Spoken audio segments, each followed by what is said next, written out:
Bonjour tout le monde, j'espère que vous allez bien. Cette semaine, on aborde le sujet des dynamiques relationnelles et du développement spirituel. Les relations humaines, c'est un sujet qui est super intéressant. On apprend beaucoup de choses par rapport à nous-mêmes à travers nos relations. Et moi, aujourd'hui, j'ai envie de vous partager mes réflexions par rapport à mes expériences, à mon cheminement spirituel aussi, qu'est-ce que ça a amené au niveau de mes dynamiques interpersonnelles et quels principes que j'ai découvert à travers toute cette recherche-là, puis à travers tout ce travail-là intérieur. La première chose que j'ai réalisée, c'est que c'est essentiel de prioriser notre propre alignement personnel. Peu importe à quel point on est avec une personne qu'on trouve bien ou qu'on trouve extraordinaire, on ne doit jamais perdre de vue notre propre alignement au profit de celui d'un autre. Parce que tout ça, ce que ça peut amener, c'est des déséquilibres relationnels, un dysfonctionnement relationnel sur le long terme. Donc, si on a un conjoint, un amoureux, une relation, peu importe c'est qui cherche à nous détourner de notre chemin, à nous amener dans son chemin à elle ou à lui, peu importe c'est qui, il faut se protéger. Parce que notre mission d'incarnation, pourquoi on est là? On est là pour accomplir quelque chose, puis si on laisse une personne décider pour nous qu'est-ce qu'on doit accomplir, ou si on laisse cette influence-là nous détourner notre propre chemin, on est en train de créer un écart entre nous et qu'est-ce qu'on fait. Et éventuellement, faire ça, ça nous amène inévitablement à un déchirement intérieur. Puis ce déchirement intérieur-là, il va amener de l'épuisement, il va amener de la fatigue, il va amener un sentiment de ne pas être à sa place. Et sur le long terme, si on maintient ça trop longtemps, bien, éventuellement, c'est sûr qu'il va y avoir une fracture qui va se faire entre la relation avec laquelle tu es ou avec le milieu dans lequel tu es, parce que tu es trop en grande dissonance, puis tu es en train d'échouer ta mission de vie, tu es en train d'échouer ton alignement, ce pourquoi tu es venu t'incarner, et ça fait qu'inévitablement, on condamne la relation de cette manière-là. Donc, le premier principe, évidemment, c'est de prioriser coûte que coûte notre alignement. Il n'y a rien qui peut aller détourner les belles choses qu'on porte et on doit y tenir. Puis en fait, ça l'amène à réfléchir. Si je suis en relation avec une personne qui cherche à m'enlever mon chemin, à m'enlever mon alignement, cette personne-là, est-ce qu'elle est bonne pour moi ou est-ce qu'elle ne l'est pas? Le deuxième principe que j'ai découvert, c'est que c'est important, puis c'est même essentiel de respecter le libre arbitre de chacun. Donc celui-là, il n'est pas toujours évident. Quand je dis respecter le libre arbitre, c'est en fait que chacun, on avance à une certaine vitesse. On a chacun des défis. Ça arrive quasiment jamais qu'une personne n'a plus de défis. Et on a une vitesse, une capacité de surmonter les défis. Si on ne respecte pas le rythme de l'autre et qu'on cherche à l'imposer, c'est une preuve de manque de respect. On montre qu'on ne la respecte pas. Et comment tu peux te sentir bien dans une relation si tu n'es pas respecté, si ton rythme n'est pas accepté? Puis en fait, si on cherche constamment à te pousser au pied du mur pour avancer, bien, on tombe dans une dynamique déséquilibrée de contrôle. L'analogie que j'aime beaucoup présenter pour ce principe-là, c'est l'analogie de l'enfant puis du papa. Fait que supposons, moi, je suis un papa, je cours un marathon et j'ai un enfant, puis je dis, là, on va aller courir un marathon ensemble. L'enfant, malgré toute sa volonté, il ne sera pas capable de courir un marathon parce qu'il n'y a pas le système cardiovasculaire qui est adapté pour arriver à soutenir un effort aussi important, aussi longtemps. Il n'y a pas non plus le développement musculaire qui est adéquat pour compléter son marathon. Je ne dis pas que c'est jamais arrivé qu'un enfant ait réussi à faire un marathon, mais je dis que par rapport à son développement, il n'est pas rendu là. Et si moi, en tant que parent, une figure que je suis posé l'aimer inconditionnellement, je lui dis « Écoute, fiston, si tu n'arrives pas à courir ton marathon, papa, il ne t'aimera pas. Il va t'abandonner sur le bord de la rue, puis tant pis pour toi. » C'est sûr que l'enfant, ben, il va ressentir une pression énorme, puis non seulement ça, ben, ça va créer une fissure, ça va créer une brisure chez lui. Parce que la relation avec laquelle il est supposé être fort et aimante, mais là, finalement, c'est une relation conditionnelle. Si tu réussis à faire ton marathon, qui est absolument impossible, je vais t'aimer, puis sinon, ben, tant pis pour toi. Donc, il faut respecter le rythme de chacun. Il faut pas prendre le défi d'une personne puis le mettre sur ses épaules non plus. Parce que là, ça va amener une double dynamique toxique. Parce que la personne qui prend sur ses épaules les problèmes des autres, elle s'épuise. Et ça fait en sorte qu'elle a moins d'énergie pour réaliser ses propres épreuves. Donc finalement, ça va être nuisible pour cette personne-là qui pourrait se tanner éventuellement. Puis quand elle va être trop tannée, elle va laisser tomber l'autre personne. La personne, elle, qui se fait porter, c'est pas utile pour elle parce que comme l'enfant, il aurait pu bénéficier d'apprendre à redécouvrir ses forces, à être capable, si on lui laisse le temps, de développer ses muscles, de développer son système cardiovasculaire, puis d'arriver à faire un marathon. Donc, le principe derrière tout ça, c'est qu'on ne peut pas porter les défis d'un autre. On ne peut pas forcer une autre à aller dans un chemin qui n'est pas le sien, mais on peut inspirer l'autre. Donc, la différence est là, c'est d'inspirer la personne plutôt que de la pousser à faire des choses. Donc, déjà là, au niveau relationnel, c'est beaucoup plus sain d'être avec une personne qui nous inspire. Puis, ça peut même nous amener à reproduire le même schéma, de nous aussi l'inspirer sur des choses qu'on fait très bien. Donc, ça, c'était le second principe. Le troisième principe, c'est de chercher un échange équilibré. Et ça, c'est très important. On ne doit pas, dans une relation, on ne doit pas seulement avoir un pilier sur lequel tout le monde s'appuie et tout le monde compte pour pouvoir avancer. Pourquoi? Ben, c'est que le pilier, à un moment donné, il se retrouve à porter tout sur lui et il ne peut pas avancer à sa vitesse. Et il ne peut pas être nourri. Donc, il faut que ça soit un échange mutuel, que qu'est-ce qui est donné est reçu en retour de manière égale, en proportion égale. Ça, c'est important. Si je reprends l'analogie de l'enfant qui court, bien, le parent qui fait du marathon, il peut être gentil de suivre l'enfant puis d'aller à sa vitesse, mais si lui, ça l'empêche de réaliser son marathon, parce que là, l'enfant, il le verrait partir, bien, l'adulte ne peut pas réaliser son sport, il ne peut pas se réaliser lui-même, parce que supposons que lui, il aurait le potentiel d'être un athlète olympique, mais qu'étant donné qu'il est toujours en train d'attendre après l'enfant pour aller à sa vitesse, mais ça l'empêche, lui, de s'entraîner pour ce quoi il est. Donc, ça, c'est important aussi, de trouver un échange équilibré. Donc, probablement que ce parent-là, il serait peut-être mieux d'avoir un club de course avec du monde de son niveau. Parce que ça lui permettrait de réaliser son sport plutôt que de faire des clubs de course avec des enfants, ce qui n'aurait pas vraiment de sens. Donc, si je reformule ce principe-là, une relation équilibrée, c'est un espace où les deux personnes se soutiennent et se nourrissent mutuellement. Donc, c'est un pilier très important dans une relation de couple qui est ça. Un autre principe qui est plus point de vue spirituel, c'est qu'une personne, plus qu'elle est alignée, plus qu'elle est pure, plus qu'elle est dans sa lumière, plus qu'il y a de chances qu'elle révèle des parts d'obscurité chez l'autre. On devient comme un miroir, puis ça peut raviver des parties chez une personne qui va y amener de l'insécurité. On va dire, par exemple, le fait de se respecter. Supposons que tu es une personne dans le couple qui se respecte et que l'autre personne, elle, ne s'est jamais respectée. Ça peut amener un clivage qui pourrait amener des tensions, des doutes et des insécurités. Quand ça arrive, bien, on peut le voir comme une opportunité de croissance. Donc, on peut prendre ça et réaliser, bien, en fait, c'est là la beauté du relationnel, c'est que ça nous permet de mettre en lumière des parties chez l'autre personne qui sont déséquilibrées. Puis par la suite, ben, c'est lui qui porte la lumière, que ça c'est réglé, puisse inspirer l'autre personne à avancer sur ce chemin-là. Donc ça serait une dynamique qui est positive. Des fois, ce qui peut arriver aussi, c'est qu'une personne qui est trop lumineuse, l'autre cherche à l'étouffer, à cacher, parce qu'elle ne veut pas céder à ses peurs, elle veut que ça reste. Donc ça peut amener des dynamiques, des conflits, des résistances. Quand ça arrive, il faut tenir à notre lumière. Donc, il ne faut pas étouffer notre lumière pour celle d'un autre qui n'est pas aussi lumineux.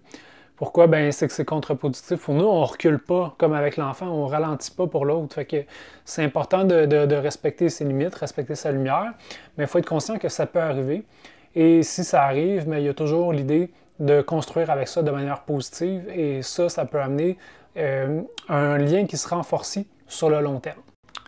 Ceci nous amène au cinquième principe qui est que les tensions sont des opportunités d'apprentissage.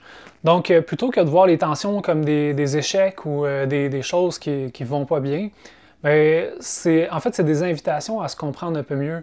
Comprendre c'est quoi les limites, qu'est-ce qu'on est prêt à tolérer puis qu'est-ce qu'on ne l'est pas. Donc, ça peut servir de propulseur pour nous-mêmes dans notre développement personnel, comprendre qu'est-ce qu'on est capable, jusqu'à où on est capable d'aller jusqu'à où on n'est pas capable. Et par la suite, bien, ça peut nous aider aussi à se comprendre nous-mêmes. On réalise finalement qu'il y a quelque chose qui n'est pas résolu chez une des deux personnes. Puis c'est souvent ça. C'est jamais que les personnes ne s'aiment pas. C'est souvent que, il y a quelque chose qui est mis en lumière et que si on avait été seul, on n'aurait pas pu s'en rendre compte. Donc, c'est une chance. Il faut le prendre de cette manière-là.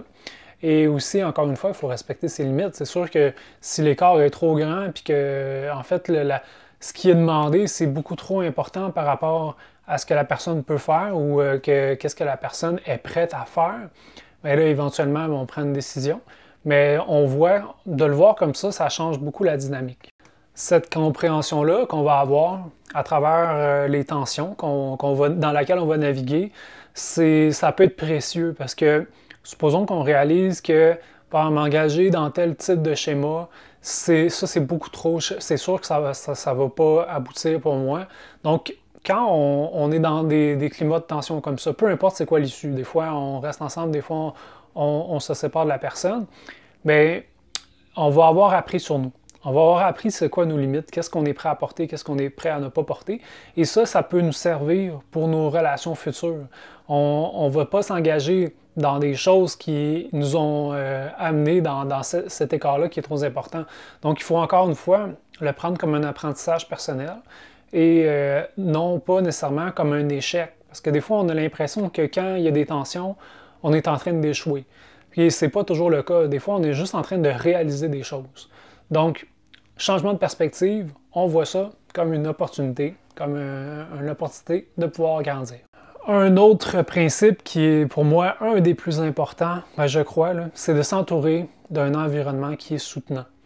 C'est essentiel, en fait. On ne peut pas être dans un milieu qui va constamment nous drainer notre énergie, qui va chercher à nous détourner notre chemin, ou ça va demander un travail pour le maintenir. Donc, on est déjà assez à s'occuper de nous-mêmes, de nos déséquilibres, de nos désordres. Si en plus, il faut s'occuper de notre milieu puis le combattre, ça peut amener un épuisement qui est total, puis ça peut faire en sorte que non seulement on se détourne de notre mission puis de notre alignement, mais qu'en plus, on se magane, on s'abîme, on crée des blessures.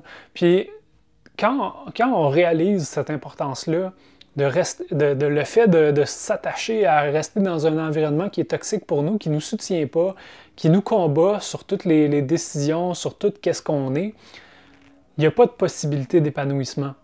Donc, quand on réalise ça, puis qu'on coupe avec ce milieu-là, puis qu'on commence à changer autour de nous le climat, et qu'on s'entoure de personnes qui, elles, on n'aura pas besoin de combattre pour pouvoir être nous-mêmes, bien, on va réaliser justement à quel point ça a un gros impact.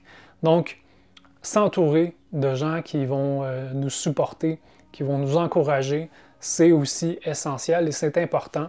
Ça va nous aider dans notre cheminement. Le principe clé derrière ça, vous méritez un environnement et une relation qui élève votre énergie, pas qui la draine.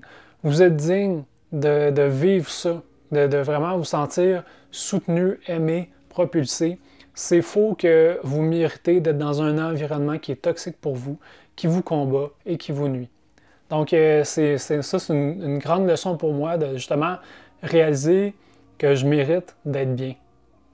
Ça fait résonner des blessures, des fois, on réalise ça. Le 7e principe, c'est le courage de libérer ou de lâcher prise. Donc, quand on voit qu'il y a une relation qui est toxique ou qui est désalignée, des fois, c'est un plus grand service qu'on se rend à couper la relation et laisser chacun suivre son propre chemin. Donc ça, c'est le plus difficile, mais parfois ça peut être utile. C'est un acte d'amour envers soi-même. C'est un acte d'amour envers l'autre personne aussi. Parce que probablement que les tensions, en fait, qui étaient là, étaient trop. Il n'y aurait pas eu de résolution. On a l'espèce d'enfant qui court avec le parent et puis l'adulte, puis même s'ils restent ensemble le plus longtemps qu'ils veulent, l'enfant il est nuit par la personne qui avance trop vite et l'adulte est nuit par l'enfant qui avance pas assez vite. Il faut qu'il aille dans son propre bassin et il faut que l'enfant aille dans son propre bassin où ce qu'il va se sentir plus aimé et soutenu. Donc ça nécessite du courage. Puis le fait de voir que c'est un cadeau qu'on se fait à soi puisque c'est un cadeau qu'on fait à l'autre aussi, si on en est rendu là, mais il faut faire l'action à ce moment-là. Le 8e principe, c'est d'honorer les cycles naturels de certaines relations. Donc, il y a des relations dans le cheminement d'âme qui sont placées, qui sont prévues et qui visent à apprendre une certaine chose. Donc, il y en a qui sont là pour être courtes, il y en a qui sont là pour être plus longues.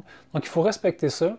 Quand on a appris ce qu'on avait à apprendre dans une relation et qu'elle n'a plus rien à nous offrir, puis en fait que l'échange est devenu déséquilibré à cause de l'apprentissage qui a eu lieu, bien, il faut respecter qu'il est terminé et s'ouvrir à des nouvelles opportunités, à des nouvelles relations qui vont nous aider à continuer sur notre chemin.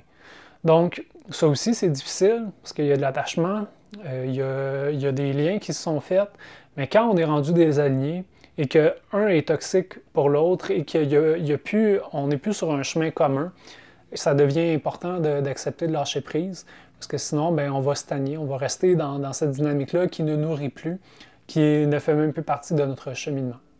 Le dernier principe que j'ai découvert, c'est la fermeté dans l'amour. Donc, ça aussi, c'est quelque chose qu'on n'aime pas puis qu'en fait, on cherche à éviter, mais c'est pas malsain d'affirmer avec fermeté ses limites, d'affirmer qu'est-ce qu'on est capable de prendre, qu'est-ce qu'on est capable de tolérer puis qu'est-ce qu'on n'est pas. Pourquoi c'est sain d'être ferme de cette manière-là?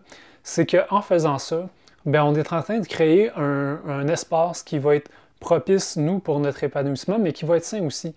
Parce qu'on ne veut pas accepter dans notre vie des choses qui dépassent nos limites, que c'est vraiment trop pour nous. Puis si on les laisse entrer, parce qu'on n'est pas ferme, on tolère trop, on a peur que l'autre il soit outré, que nous, ça ne nous convient pas, bien, en fait, on est en train d'inviter une dynamique toxique où ce que nous, on n'est pas respecté. Donc, de faire ça, même si on n'est pas habitué, surtout nous, on a tendance à vouloir plier en quatre pour satisfaire l'autre. Non, si on est ferme, en fait, on est en train de créer quelque chose qui va être positif pour nous. On est en train de créer un milieu sain où le respect des limites de chacun va être honoré. Donc, ça, c'est le dernier principe qui est important. On se rend service à nous, on rend service à l'autre en faisant ça. Donc, il ne faut pas hésiter, il faut être ferme quand on sait qu'on est sur nos limites, puis il ne faut pas rebrousser chemin parce qu'on a tendance à s'affirmer un peu, puis après ça, on recule parce que l'autre, il commence à embarquer un peu, puis on a peur de le blesser. Donc, il faut y aller pour qu'est-ce qui est bon. Donc, ça fait le tour des principes. En conclusion, je vais vous lire ma belle petite phrase que j'ai écrite par rapport à ça. Donc, les dynamiques relationnelles sont des miroirs puissants de notre évolution intérieure. Elles nous enseignent à reconnaître nos besoins, à respecter nos limites et à naviguer les complexités humaines avec sagesse et compassion. Ce que j'ai appris à travers mon propre cheminement, c'est que chaque relation a un rôle à jouer dans notre vie, qu'elle soit une source d'énergie ou un défi à relever. Donc, rappelez-vous, vous avez le droit d'honorer votre lumière, vous avez le droit de mettre des limites et vous avez le droit aussi d'avoir une relation qui est nourrissante et qui va vous élever plutôt que de vous descendre. Donc, ça fait le tour pas mal pour aujourd'hui. J'espère que le contenu vous a plu et que mon propre cheminement vous aide dans le vôtre et que ça vous a apporté des petites clés de résolution, des outils que vous pourrez utiliser dans vos propres relations. Donc, n'hésitez pas à mettre un bonhomme, pas un bonhomme, mais un pouce en l'air et vous abonner à ma chaîne si mon contenu vous plaît. Et sinon, bien, je vous souhaite une très belle journée, un très beau temps des fêtes et aussi des relations saines et positives. Bye!